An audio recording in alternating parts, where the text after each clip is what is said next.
Hey, number 10 in the GunShow June Explorations month, we are going to do a unilateral move called the tripod row. So we're just going to have that one main exercise, but we're going to start with another shoulder opener, which is very similar to the one we did on the prior post. The only thing we're going to change this time, and I am going to use my bigger dumbbells because I do want dumbbells on this one for the grip. We want a neutral grip, so your starting position here, you'll have the palms basically facing out, okay?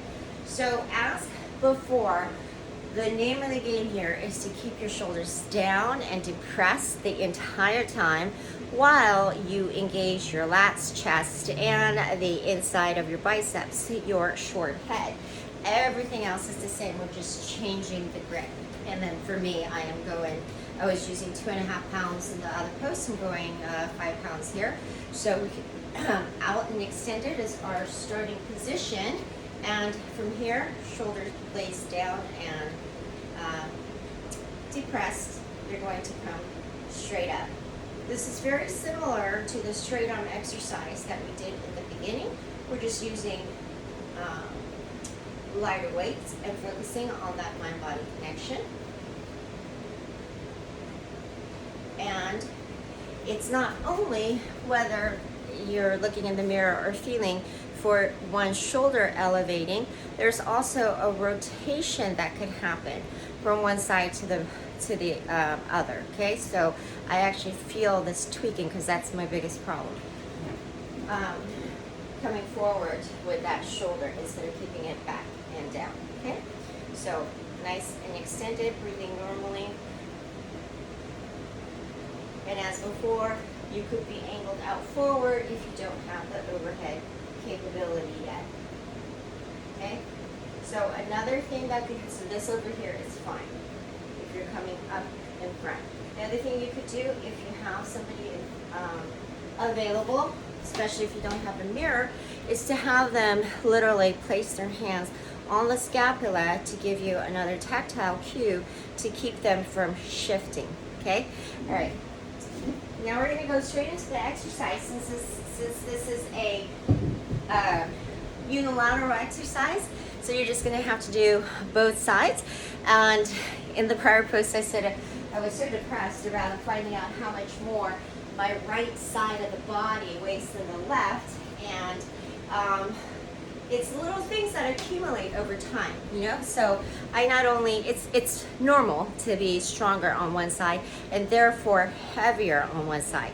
That is more muscle. So even if it's not a huge visual difference, okay, when you take your body head to toe, you know, it does add up. Also, it's not that you're supposed to be exactly even on both sides because you have different organ placements, you could have fluid passage in your intestines on left or right. You could also have fat, so it may not be a strength issue at all. You could also just have some fat that is, you know, more on one side than the other. It's just that I felt like my weight differential was pretty extreme. Okay, but it must not be because it's not very visible on me that I'm more on one side or to the other, and like I said, it's normal for your dominant side, you know, to be stronger. But anywho, this is going to be a unilateral exercise, so we get to really focus on one side, and I'm just going to turn this so I start getting the habit of starting with my weaker side. Because a lot of times I start showing this and I show only one side, and it's usually my right side. All right, so the main gist of this is that you have an elevation that's higher than your waist. It's for support. We're not going to bear weight on it, okay? Maybe 5%. The main gist is that we're going to also use this as a visual cue, right? So if you have the middle of the back of the elevation, or what you could peg as the middle, you're going to take a nice wide stance, okay, to be on either side of that center. Then you're going to push the hips back with a slight bend in the knee, and we're going to row, okay? But the first setup is I want you to go ahead and let this weight hang down and pull the shoulder down, okay? Actually start with, let your shoulders internally rotate a bit, get that stretch, okay?